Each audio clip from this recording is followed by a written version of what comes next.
Raju sir.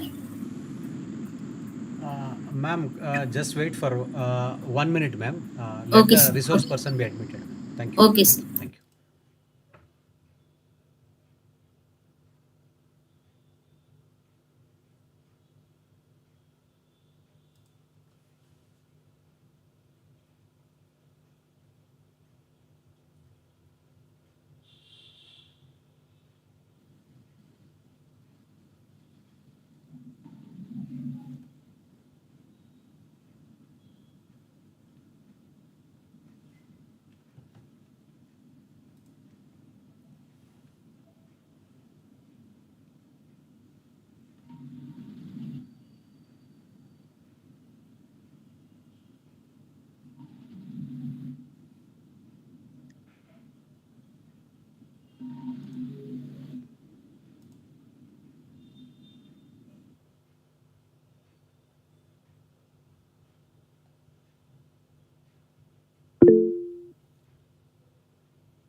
Good evening, participants. Am I audible to everyone?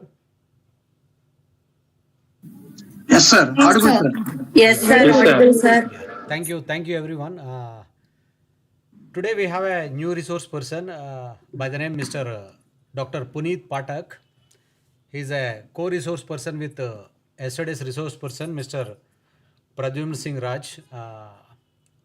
It's my privilege to get connected with resource persons like Puneet sir and as well as Pradyumn sir.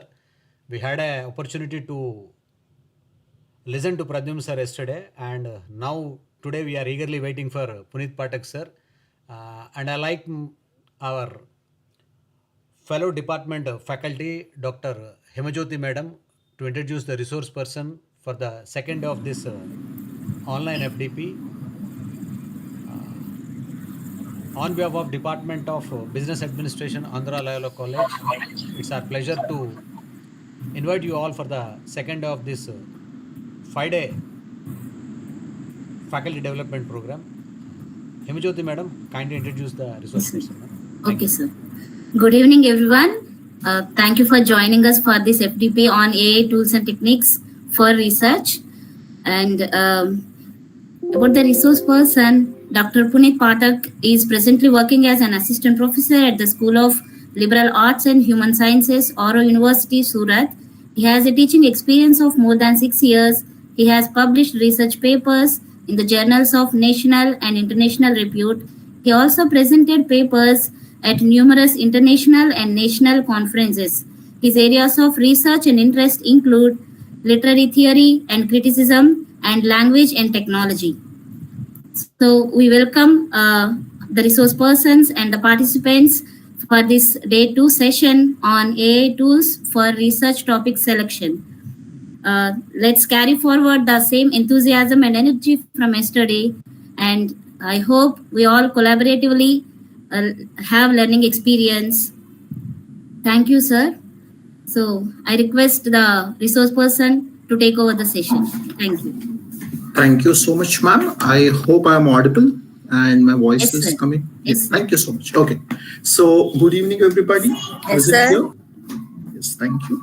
And I also, first of all, would like to take this opportunity to thank the organizers and Andhra Loyola College, the Department of Business Administration, for giving us this platform for having this 5-day faculty development program on AI tools. So, I hope that yesterday we all had a very good and engaging session with Dr. Pradyuman C. Raj on the introduction of the topic, which was AI tools for research. And as I am informed that the discussion sort of concluded with some introduction on talking about getting started with the process of thinking about along the lines of research, and also trying to understand how we can interact with various platforms and various other tools, and taking that journey forward over the course of the next few days. We will be discussing a series of tools that would sort of help us engage with the process of research better. So without much further ado, let me just share my screen and we can get started. Just give me a moment. All right. I hope my screen is visible. If somebody can let me know, I think that will be great, because once my screen is shared, I Yes, only sir, visible. see the. Yeah. Is my screen visible to everybody? Please let me know. It is visible, sir. Okay, is it visible? Okay, great. Thank you so much. Thank you. All right. So the way that we are going to divide the rest of the session over the next 4 days is we are going to be seeing the AI tools which are meant for specific parts or phases of research, as it has also been outlined in the overview of the program that I think was shared with the brochure. So, getting started on that journey, the first process or the first step whenever we are starting out with any particular topic or subject area is that of trying to understand the broader nuances of any domain or subject matter or area that we are dealing with, and particularly the whole journey of trying to delimit the topic to arrive at a very specific area that we're trying to sort of work on. So in that category, we have 2 or 3 tools that we're going to be looking at today. And the first one that I sort of want to take us through is this very interesting website or platform. It's an AI platform. It's called as Heuristica. And what I would like to do first is just see the homepage or the way that the platform looks like. And this is the actual homepage that we see when we first open or log in inside Heuristica for the first time. And we can see that it's a platform which would require us to sort of sign up. We'll have to sign up using this option right here. And we can create an account and directly sign in from there. Now, once we have signed in, what it does is it brings us to this screen right here. It will do that after asking us a series of 2 or 3 short questions, which is basically about our role and the way that we plan to utilize this platform. Now, before going ahead, just a small piece of information that I would like to share is that most of that I'll be showing be either completely free to use or they would be freemium tools, which means that they have some features which are available for using freely, and then there are some parts of it which are available to us for using as soon as we upgrade to the pro version. But nonetheless, most of the tools that we will be seeing, they would be quite powerful in their own light in the freemium version as well. So once we arrive at this screen in Heuristica, we can see that the platform is divided into 2 separate categories or 2 separate sections, and the whole screen sort of looks like a blank canvas. Now, this section right here is primarily meant to help us save and engage with the output that we will be generating in the next few minutes. Whereas this section right here would be helping us navigate the area or the topics that we're going to be working with.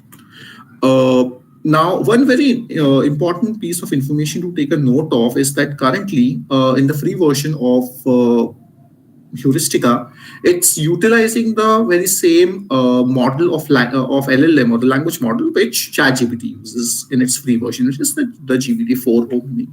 Okay. Now what we have to do is we have to click on this button right here, which says add a new concept or link. And we can click on this and it will upload, or it will open up a dialog box like this right here. Now, this particular dialog box is basically a search query, or it's a search bar where we can add any series of keywords or topic that we would like to explore or understand. So, for example, the broader area or the broader domain that I wish to work on, maybe let's say, is digital humanities. So, all I have to do is I just have to enter this query here. I can click on explore. Now, what it will do is it will create this kind of a node or this kind of a output, which would be which would be highlighted on the borders if we see carefully. And if I click on the outside, the border disappears. Now, this will become very important as we go on. So just to take a note of that. If I again click on the box inside, it again becomes highlighted on the border. Now, what the highlighted section refers to is it basically is telling us that this is our primary selected input, which means that whatever output now I generate or whatever information I try to ask Heuristica to generate for me would be on the basis of this particular platform right here. So we can see that to start out with, Heuristica offers us in the free version a few series of WH questions that would be quite useful to get started on a topic.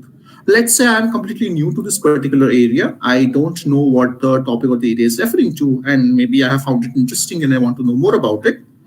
So Heuristica would be able to help us with that. We can click on what, for example, and we would see in a moment that just within a few seconds, it would generate a brief information about what the subject or what the area or what the topic refers to. Now, I won't be going into the details of the output here, but the idea is to understand the kind of output that it generates. So just to give us an idea, it basically tries to define the field itself, which is given right here. And then what I have to do is, if I find this information to be useful, then I can click on this button, which I'll do in a moment. In case I don't find it to be okay, and if I want it to be regenerated, I can close this option right here and I can click on what again. In that case, it will try to regenerate the information. Now, suppose I find it to be okay. I can click on add to concept map and we can see that it has added it to this section right here. And we can see that there is a link or a relationship that has been established between the WH, the what question, and the primary topic that we had entered, which is digital humanities. Now, that's why I said that this highlighted section will become very important. So the moment I select or deselect any of those, whichever option I select from here, it will use this as my input. So if, for example, if I click on any of these buttons and if what is selected, that will become my input. Now, going back to digital humanities, suppose I wish to know more about the origins of this particular area. I can click on origin and we can see that it tries to give us an idea or an insight into when the discipline came to be about. And it says that the concept of the digital humanities emerged as in the late 20th century as a response to increasing influence of digital technology, etc. And then it goes on to talk a bit more in detail about the same. The usage remains the method of the usage remains the same. I can click on the add to concept map option again, and it should have added, yes, we can see that the origin has been added here because maybe I think this was selected as my primary document. Let me try it again. This time I'll select digital humanities, and this time it should add it to this particular topic right here. Yeah, there we go. So in this way, we can, so Heuristica therefore serves two major purposes. It allows us to build a concept map like this for our reference, especially when we are in the planning process of our process of research. And at the same time, it would help us gain some insights or information which are backed by the AI-powered ability of the platform itself. But apart from the basic WH questions and historical information regarding origin, etc., there are a few other important aspects of Heuristica which are very, very useful. So there are one or two very important options that are important for us, especially when we are sort of at the entry point of our journey of research. One of them is this button right here, which says research. Now, as I mentioned in the beginning of my discussion, that Heuristica is a freemium tool, which means that some of its features are sort of behind the pro version.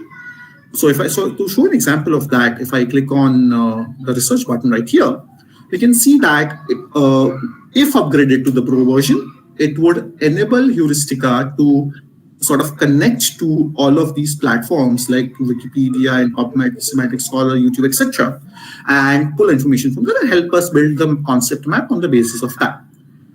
Fortunately, in the current free version that we are using, it has ensured that one of the most important options, which is the text or the primary document that would be required whenever we are planning out our research process, remains in the free plan or remains in the use.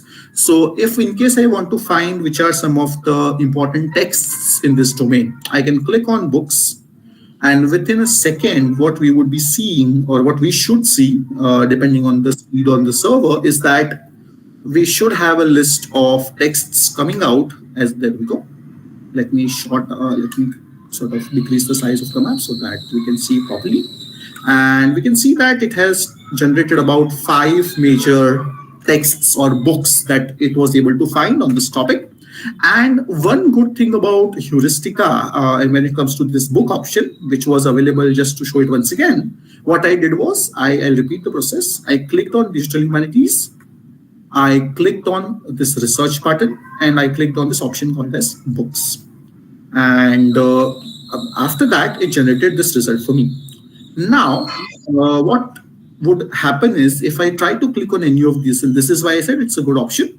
Let's say if I go to this one, if I click on this, it will automatically open up a new tab, and it will take me to a landing page. Usually that would be your Amazon landing page, where this particular text would be available if I scroll through the list of the books that are there.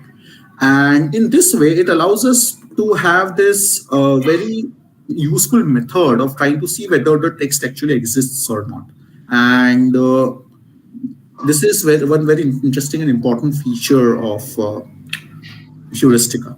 So, method in which we can sort of get some initial resources and insights as far as the books are concerned.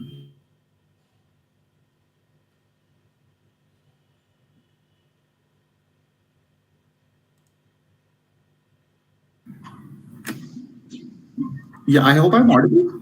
No? If somebody can let me know, because I got a notification. Sir, you are audible, sir. Continue, sir. Yes. Yeah, I mean, I'm so sorry for interrupting the session. I thought I was muted for a minute there. Okay, thank you. Yeah. Forward. So the first one, as I mentioned, was books. Now, a second one, and what I feel is the more important feature inside Heuristica, is this option right here that says concepts. So as I said, that Heuristica not only helps us map out and plan the process around our research path that we wish to undertake, it would help us draw the process of delimitation, making it much more easier. And one of the most important elements that is there or required in it is the availability or the ability to know the similar or related concepts in the area in which I wish to work on. So the concepts tab will allow us to do that. So if I click on concepts, we can see that there are 2 options that are available for us to use again in this free plan of the soft platform. It says related and similar. We'll explore both of them one by one. Let's say I want to find out the areas which I can research on, maybe based on this particular search query, and I want to know the concepts related to it. So if I click on this, again, it should open up a dialog box in just a moment. Yeah, there we go. So as we can see, it has tried to find a list of concepts which are similar to the topics or which are related to the concepts that I have added. And we can see that currently there are 17 items in this list that are available. So it tries to find a variety of interdisciplinary topics such as cultural analytics, text mining, interactive media. So depending on whichever area I wish to work on, I can add those items on the map. And in case we find this list to be limited, we can simply click on load more. It will keep on adding to the list of concepts that are available to us. So I think in just a second, we should have a result. Yeah, there we go. It has doubled to 34 now. And in this way, if I do it one more time, we should have a much bigger list. Yes, 54 this time. So out of this, whichever are the topics that I find to be useful for my domain or my area of research, I can simply click on them and I can click on add. And what is useful is that heuristica automatically enables us to classify between various elements. So it clearly shows us that these elements are texts or books, whereas these are concepts. And as we can see, that now they all are connected to this primary object or the node right here. And if I want to know further about any particular subtopic or subcategory, I can simply change the selection of my primary node from this one to maybe, let's say, immersive storytelling. That's why I mentioned in the beginning that the selected part would be very important. And I can simply click on origin this time. And now it will give me information on immersive storytelling. So as you can see, the result has changed. We'll just go to the first line. Immersive storytelling has its roots in various forms of narrative, and then it goes on to talk in detail about that. I can then the same process basically remains there. So in this way, it enables us to classify the items also. So not only, as I mentioned earlier, it allows us to get an information on related concepts. We also get an idea on concepts similar to the ones that we wish to work on. So the process is the same. I can click on similar concepts. It will give me a list of items under the major domain that I have written, the major search query that I've entered. And there might be some overlap between the two, but most of it would be different depending on the segregation. And again, I can simply click on whatever topics I require, and from there they can be added to the map. And we can see that it differentiates between the two important classifications. Similar concepts are titled as similar, whereas related are titled as concepts. So that classification becomes very important for us to sort of to take a note of. So that's the second important option that is available under heuristica. The third one, and especially when we are starting out on any research journey, we do try to think of the kind of direction in which we want to take the journey into. And one of the most important elements of that journey is the implication or the observation or the impact that the research is going to be having. And heuristica, very interestingly, tries to give us an insight into what can be some of those probable implications. So for example, if we can see right here, there is an option which says implications. If I click on this, fortunately, implications is completely free to use. It's not behind any paywall.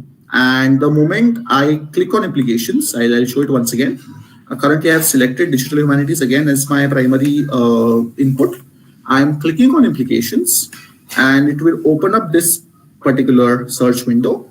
And we can see that it also tries to further classify the implications that we wish to work on. So it has everything under the sun, right from general to practical, theoretical, cultural, social, and then goes on to talk about, there's a long list in terms, right from the general implications to short-term and long-term implications as well. And not only that, in case there is a category of implications that I wish to sort of preempt to get an idea on, if that is not existing in this list, I can create my own label of that implication. I can click on custom, and it would allow me to enter that window, that particular search query here, and then give me the result on the basis of that. We'll come back to that in a moment. Let's try to understand, for example, what can be the technological implications of DH, digital humanities, since primarily it's a blend of humanities and technology. So I have selected that. I click on implications, and this time we should see a short paragraph being generated on the technological implications of the same.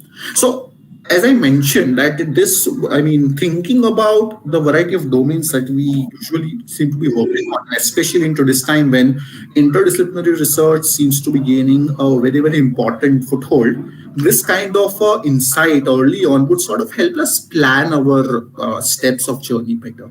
Because the tools like these are essentially meant to help us make the process of research much more effective. So that's something to sort of take a note of. So again, without going into the content part of it, just to list out one small sentence from here, one significant technological application tries to say is the transformation of RM, and then about how researchers can utilize digital tools for a variety of purposes.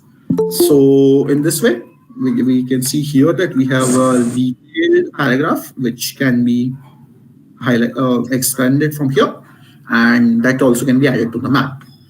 So in this way, whichever category of implications I wish to study, they can be done from this one option right here. Let's say theoretical implications maybe, then we'll go to the custom part of it.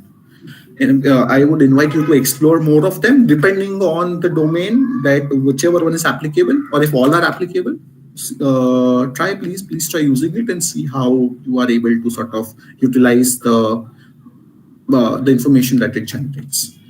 And lastly, as I mentioned, it allows us to create custom implications as well. So if I click on custom, let's say I'll go with the example that it has given, maybe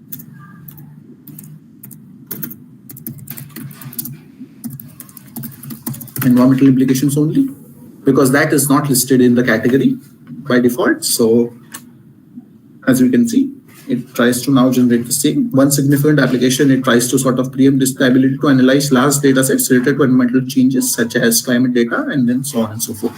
So that is again something that's very, very useful. And in this way, it allows us to have some other options which are given right here. The pros and the cons of the topic. Maybe if let's say I want an example on this topic, we can generate an example also. So heuristica in this sense can become a multi-purpose tool. Of course, since primarily the discussion point here is on the journey of research, so I have shown an example of research, but with options like pros and cons, elaborate, compare and contrast, have an analogy, it can help us plan in our teaching processes as well. So, I mean, we can sort of think new and innovative ways of utilizing the platform. And one last thing before I move on to the next tool for today is that we can see, if I come here on the top, that there is a drop-down menu that is listed here, which currently all the options that we saw just now, they all were under the knowledge tab. But as I said in the beginning, Heuristica is a very, very detailed platform. If I click on knowledge, we can see that there are a few other categories that Heuristica can sort of help us with. And it's a tool that is currently, it's developing quite fast. And earlier, these categories were not there initially when this was launched. I remember only being there as the primary option. If I go to writing, for example, we can see that the options have changed this time. We can do a variety of things here, even with the free platform, that include anything from the topic. We can rewrite anything in a selected tone. For example, let's say I go to technological applications. I click on the tone part, and now I can convert the tone to this output that was generated earlier. Let's say I want it to be inspirational. It is locked now. It is not available currently. I think they have removed it, but maybe let me try another one. Let's say poem. Okay. So just a short demo, since some of the features are not there, maybe let's say I want this text to be converted to a poem, maybe just a small example very quickly. The haiku is available as a free demo, but to sort of give an idea of what this particular platform can do is its ability to help us with writing. But we have other writing tools coming up as we go ahead, so we'll just sort of go over this one. And apart from that, when we come to the word part, it has various other options, right, where it can give us a definition, etymology, synonyms, antonyms, etc., pertaining to the topic that we have selected. But most of our primary features are available under the knowledge tab, which is available right here. And that's the first tool for today. It's called Heuristica. So as I mentioned, it's a very, very detailed platform, and I would invite you to please try it out and hope that it helps plan the process or the journey of the research better. And on this side, we can see that there is a save as option. If I click on this, it will save the map inside my Heuristica. So let's say we can give it any name. Currently we support, okay, I think this account has a maximum of, so this is important to take a note of. I think I already have 3 maps saved inside of it. So it is not allowing me to save the 4th one. So in the free plan, we can save up to 3 maps. But once the three are used up, we can delete older ones and then save new ones. So unfortunately, we can't download this because download option is locked. So I mean, another way out, of course, would be to take a screenshot of this and then we can use it and we can for our reference. All right. So that's the first tool for today, and I think we're exactly on time. Let me move on to the next one. The next tool in this category and taking our journey forward, and this particular tool that I want to show next marks our entry into the process of literature review. And I think it might have been touched upon briefly in the discussion part yesterday when the discussion was happening on sort of clustering the topics according to the domain or the area that we are working on. So my next tool in this category would be a very well-known platform. I think some of us might be aware of it as well. The best part about this one is it's completely free to use, and it's called as Open Knowledge Maps, and it doesn't even require any sign up or sign in. Let me close the tabs. So it's a fairly straightforward platform. Let me just show you very quickly how we can access it through Google as well. It's very simple. We can just type Open Knowledge Maps and it will guide us to this link right here. And once we click on this, it will directly open up this particular option for us. We can see that there is no option to sign in anywhere.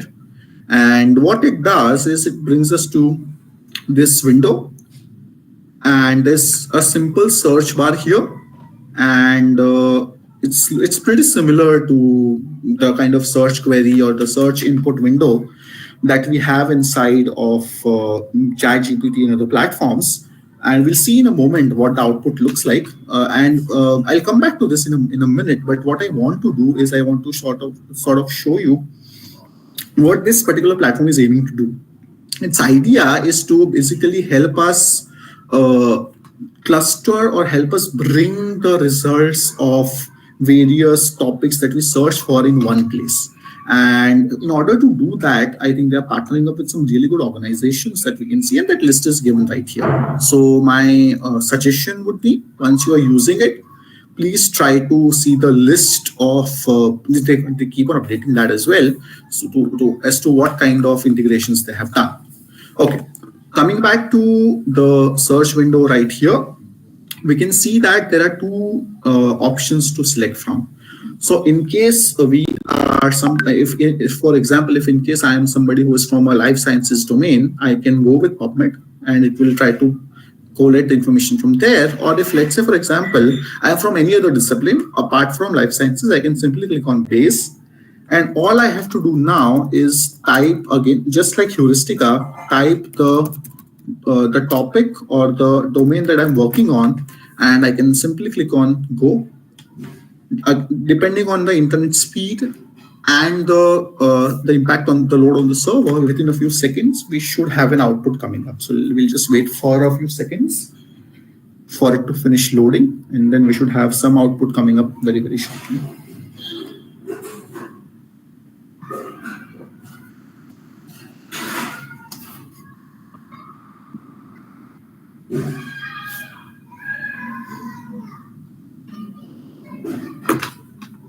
In case you are using Edge, you might get a pop-up like this. It says that Chrome is working better. That's okay. Chrome, Firefox, or Safari. That's all right. I can simply click on OK. It will generate the output for me anyways. So yeah. All right. Now we would be able to see that the platform is again divided into two halves or two sections. On the left section right here, on the left side of the platform right here, we can see that there are some common clusters that have been generated together. And for each particular category of the cluster, we can see that there is a list of topics or areas that is given there. Now, if let's say that my area that I'm working on, hypothetically speaking, is this one, digital tools, digitization and archaeology. If I click on this, it will let me zoom in into that particular category or subcategory. And if I click anywhere outside, it will zoom out. And if I click on it again, I can go back inside. Now, the moment we go inside, we would be able to see that there are two different kinds of documents that are listed here. So the ones and most of the ones which have this symbol right here on the top, which is a green symbol here, which it basically very simply means that the article or the document that it is showing us is available in open access, which means I can access it directly from here. If I click on this, that's where the right side of the output comes into play, and we can see that I have selected this document. It would give me, so there are a few pieces of information that are available here. It says open access and it gives us a basic category of the document, followed by the title, a list of authors, the place where it was published, its frequency of issue, ISSN, a link to the landing page, a short abstract that it was able to pull from the paper, and broader areas that the paper or the document belongs to. And by reading this, we would definitely get an idea if this particular paper or document is useful for my study or not. So in this way, I can transition very easily between some of the sub-documents. So depending on the information that it is able to pull, for example, in this one, it has given us a list of keywords also, whereas in this one, it was not there, I think. Yeah. So that would help us sort of get a better idea of it. And in case we find it to be useful, I can simply then click on this PDF option. Now, depending on the landing page or the home page, two things are possible. One is either it will open up the paper or the document right here, and I can simply download it from here. If I click on the download button, it should download to my device, and we can see that the paper is available for my reference. Or sometimes, in case this output is not possible, let me see if I can find another one. Maybe this one. Yeah. This is the second possibility, that the output is not coming here. In that case, what we would have to do is we would have to click on this hyperlink. It would take me directly to the website or the location where this particular paper would be located. And somewhere on this page would be a PDF link somewhere where I would be able to download this document. I am not able to find it currently. Yeah, maybe this one, I'm not sure.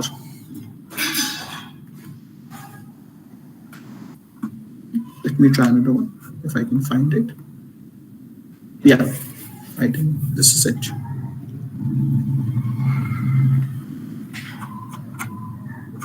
So now I can directly download or save it from here, and it will be saved to my device. So these are the two possibilities that are available the moment I transition between these documents. If I come out from the area that I was working on, we would see that the complete list is now given here for all the documents or the papers that are listed here.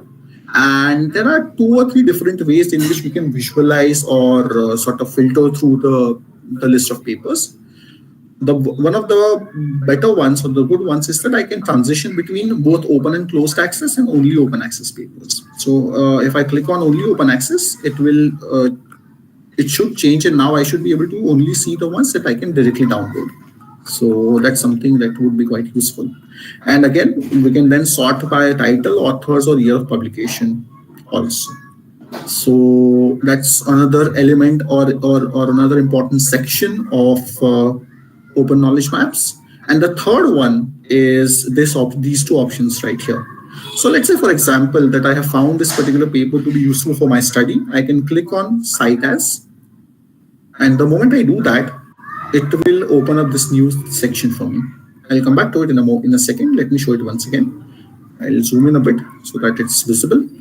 It's this option right here called as Cite As.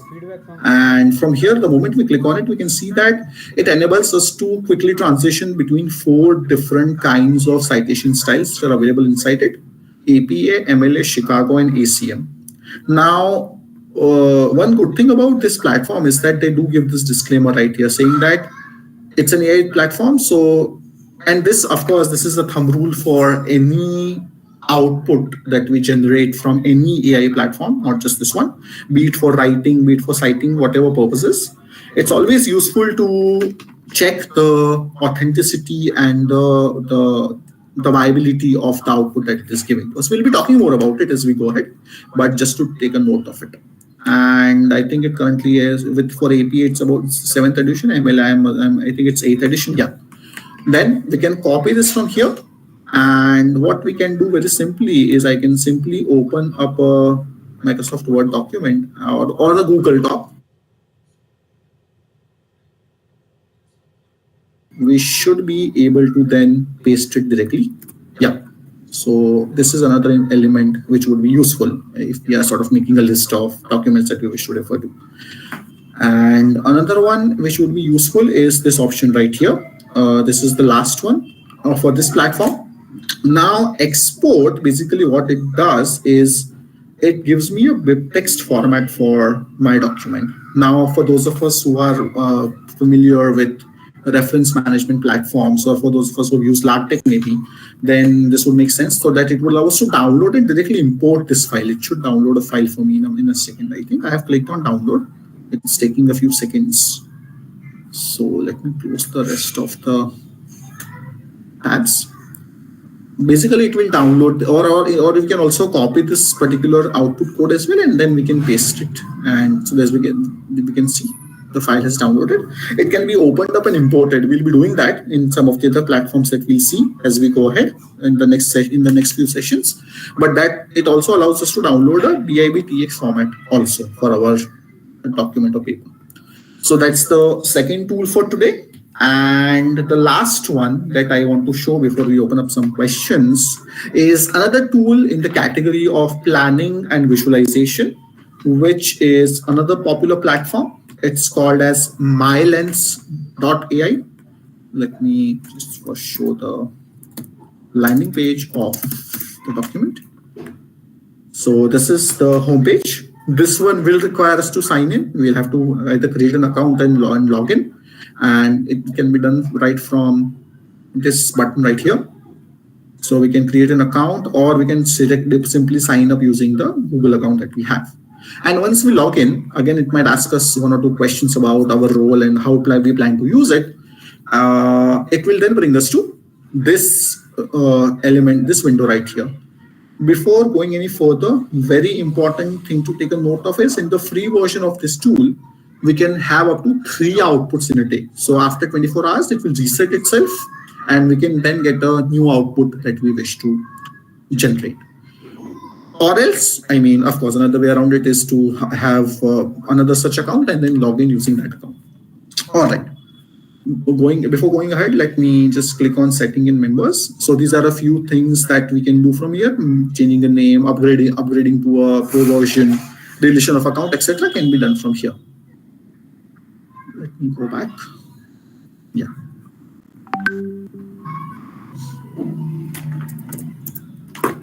All right.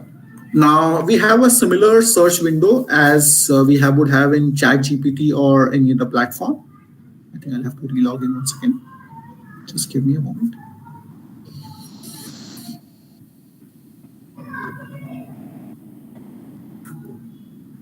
Yeah. So this is our search window. Now we can see that there are 2 options here. In fact, there are 3 options here. I'll start with the one on the left.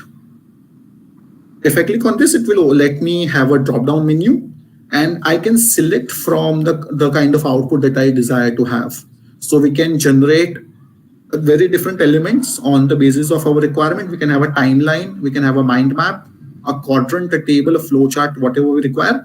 Or depending on the information that we give to mylens.ai, we can let AI also choose what output would be the best one according to its understanding.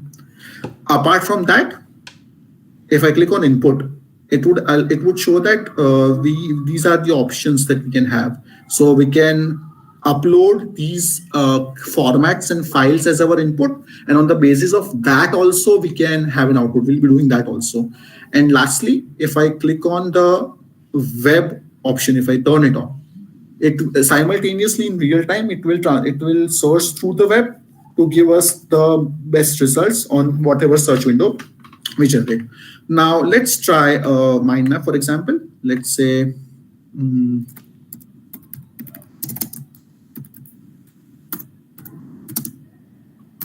something very simple.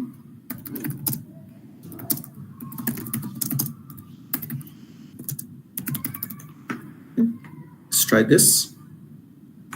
And we click on go.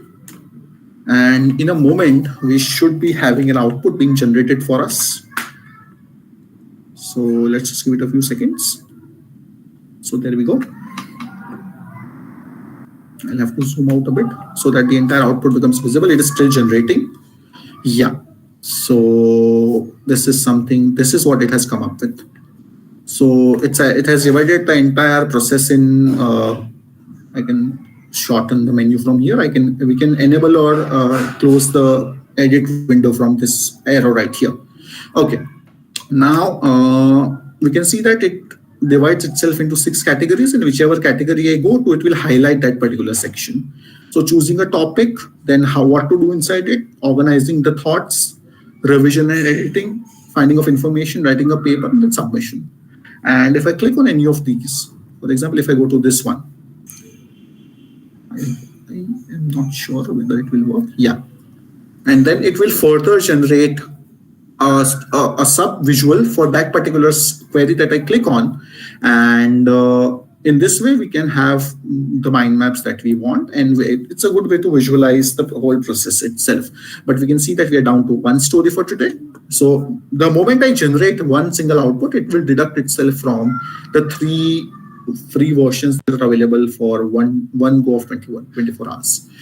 And so in this way, we can have such kind of visualizations from multiple sources like Excel files, PDF documents, images, YouTube links. So YouTube videos can also be used as a reference, other web links, and descriptive text also. So for example, if I click on long text, I can paste or I can write any of my content here, and it will generate a map or any other element like a table or a flowchart from there. Let's try one. Since we have a PDF, I'll click on the PDF option. This was the paper I think that we downloaded. And okay, let me go back to let's go to a new one. That will be better.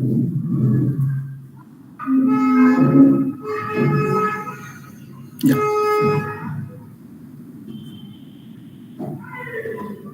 Yeah, so we can see that our file has been uploaded. We can now ask, or we can get any kind of information from this. Let's try to ask something better. Summary of the paper, for example. This time, instead of a mind map, let's go with maybe a flow chart, and let's see what it comes out with. There is some problem, I think.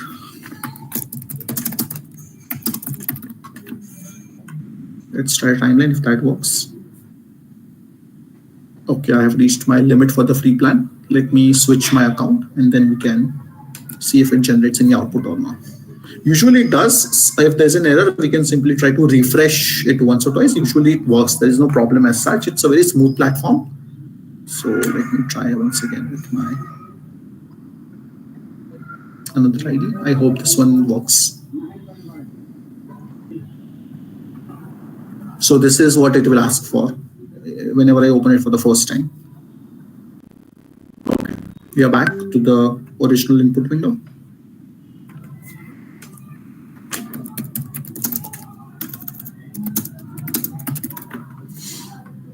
We'll let AI choose the best usual. Let's see if it generates this time. Okay, there is some problem with the platform today. I'm so sorry for that. Usually it works. Let me try one more time. If not, we'll try doing this part tomorrow. There's some error with this. It's not allowing me to generate. But what I can do is we can maybe look at this another example.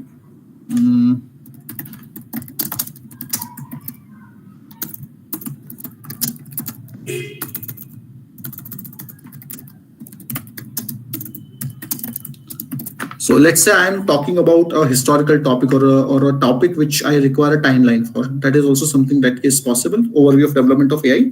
This time it should generate a timeline for me, highlighting the major events. So as we can see, it goes on to talk about right from 1950s, talking about the Turing test, 56, talking about the AI term being coined, then talking about the other elements or the other developments, and I can scroll through. Creation of IBM Watson, very quickly scrolling through it. AlphaGo being coming out in 2016, and 22-24, it has come up till 24. And before I wind up and open for some questions in the last 10 minutes, 2 short things. I can click on share, and it will give me this link right here. It's a public link. I can copy paste this inside my email or anywhere. I can share it with anybody. They would be able to view this map. So that's so if you want to sort of share it with anybody. Download, if I click on download for the free version, it will definitely download the map, but the size would be small. If we want to get a more detailed version of it, we have to upgrade to the pro plan. So editing is not possible. It will give us the entire map, but this is what the font size would look like. So it downloads, I think it's a JPG image or a PNG file, if I'm not mistaken. Yeah, it's a PNG file. So that's the map right here. Let me go back to the output. Yeah.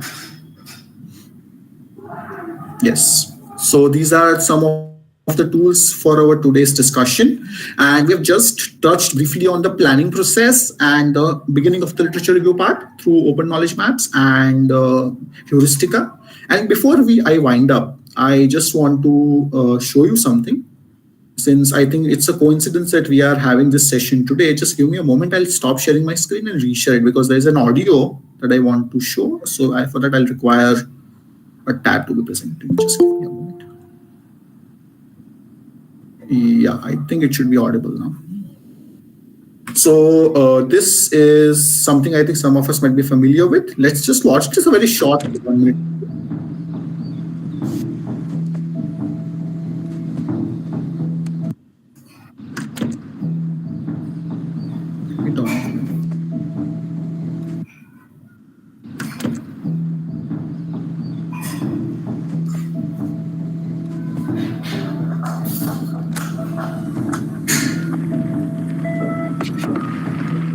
Well, they say everyone has something unique about them, something that sets them apart.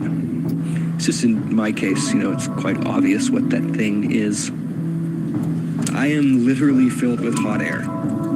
Yeah, living like this has its challenges. Windy days, for one, are particularly troublesome. Or there was the one time my girlfriend insisted I go to the cactus store to get my Uncle Jerry a wedding present. Ugh.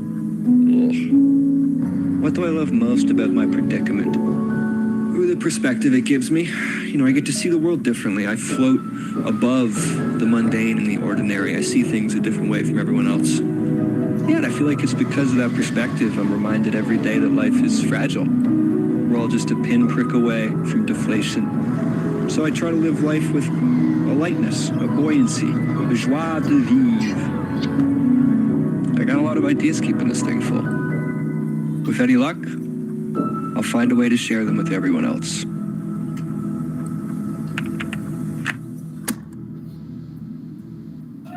Okay, so I am sure some of us may have guessed it. It's a video. It's a short 1 minute, very very short film, which was generated using AI, and the technology that was used to generate it is called Sora. Sora is something that was under development for some time now, and today OpenAI, which is the platform that has given us ChatGPT, has launched Sora officially. It's being launched as we speak. It's being rolled out slowly, and this is its URL, sora.com. And all of these videos that we see currently, it is unavailable as of now, but they'll launch it as time goes on. And all of these videos are generated using text prompts. So this is the sort of the general direction where this particularly OpenAI AI seems to be going into. So there are other platforms also that allow us to generate text to video. We'll try to see one or two if time permits.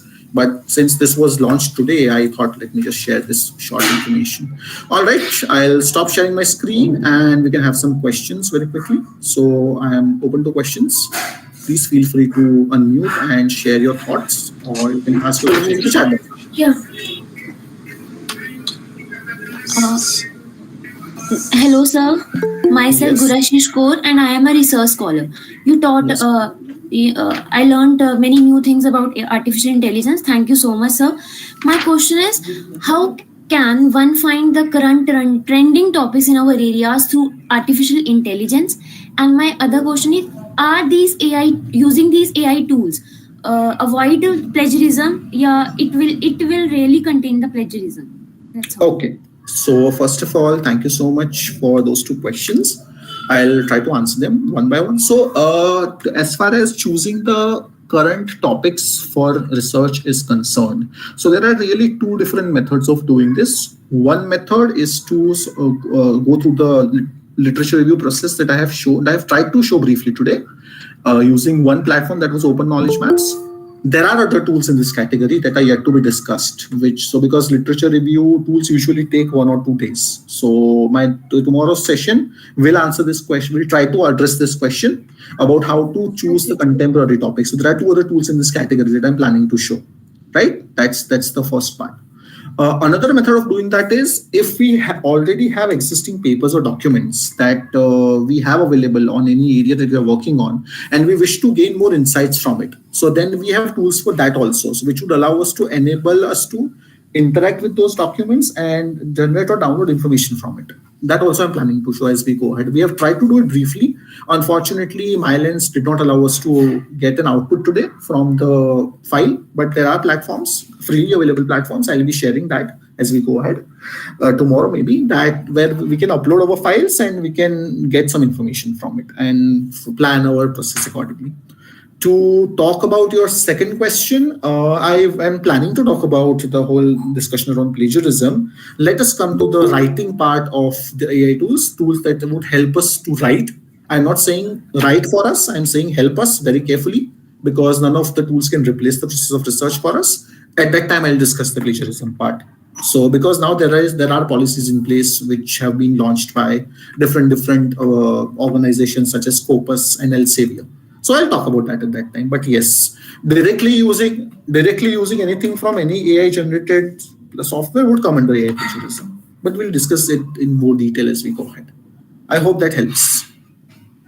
Okay, sir. Thank you. Thank you so much, sir, for responding to my queries. Thank you, sir. Welcome. It really was an amazing session. Welcome. Thank you. Thank you. Yes. Any other questions?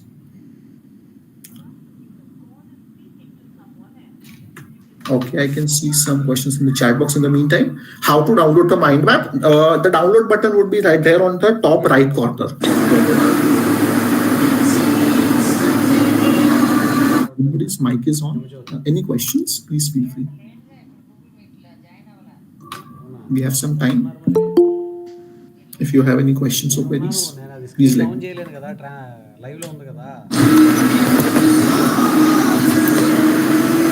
Dr. Puneet, am I audible to you? Yes, you're audible. Yeah, good evening. This is Sarita Satpathy, Dr. Sarita Satpathy. Of course, I don't know my question is right or not, because already you have explained that still your part is still remaining and tomorrow you are going to cover, maybe upcoming session you are going to cover. My question is research scholars are struggling like anything because institutions are not providing access to the good journal. Normally they are depending upon the Google Scholar itself. Okay. So is there any, of course, you have given some of the sites like a platform through which also we can get this literature review. And of course, I'm very much confident that the upcoming session is going to help us to know it in a very detail. My little bit query is that, can any AI tool can help us, suppose 2-3 documents or maybe a choiceable document which is we can consider as a base paper, if we'll upload, it will help us to go for bringing out the research gap and can help us to go for constructing from the conceptual model? Yes, absolutely. So not only, so the tool that I am planning to show, right, in my next 1 or 2 sessions, it depends on the flow of and the time. If it maybe tomorrow, or if not, then day after tomorrow, definitely. That particular platform will allow us to upload our base document. From that, it will allow us to do multiple things. And in fact, we can upload multiple documents at the same time. It would enable us to develop research gaps, gain insights from those documents, have some interactions with the document, and pull out information from it. So it is going to be coming as we go ahead. Yeah, thank you. Thank you so much, definitely. And today's session also very interesting, and we came across many tools. Hopefully, we are going to get many knowledge in upcoming sessions. Sir. Thank you very much. Thank you. Hi, sir. Yes, sir. Sir, myself, Chandra Reddy. Yes. Sir, any statistical related AI tools for getting a analysis part? Yeah, that's for the last session, sir. I'm keeping it for the last because usually data analysis comes at a little bit later after our writing and literature review. So as I mentioned, the way that the tools are divided is according to the step-by-step process that we follow. So today, for example, if you have tried to see how we can delimit the topic and enter into literature review, then we move on to writing, and then I will show the platform, the one or two platforms that are there for data analysis also, right? So yeah. Okay, sir. Yes, we'll be looking at that. Yeah.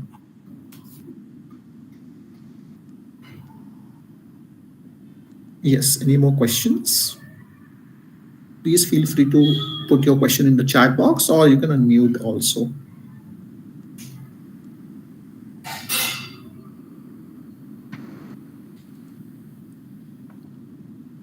Yeah, if no questions are there from the participants, we may wind up the session for today. Sure. Yeah. So yeah, in that case, if there are no more questions, thank you so much for listening to me, and we are exactly on time. I look forward to meeting all of you in the upcoming sessions also. Over to you, sir. Thank you. Yes, sir. Thank you. Thank you. Hemajyoti ma'am, could you conclude the session, ma'am? Hemajyoti ma'am? Yes, sir. Yes, sir. Yeah, thank you. Sir, it's very insightful session, and I hope that all the participants also have a very productive evening today. And in today's session, we have covered various research tools such as Heuristica, Open Knowledge Maps, and MyLens.ai. And in tomorrow's session also, so we expect the same productive evening. So thank you very much, sir. And I thank all the participants for your active participation and the valuable queries you have raised. Thank you all. Thank you, ma'am. Thank you, sir. Thank you, Puneet, sir. Thank you very much. Tomorrow Thank you, we'll be meeting once again. Yes, Thanks yes, for your absolutely. contribution. Very much.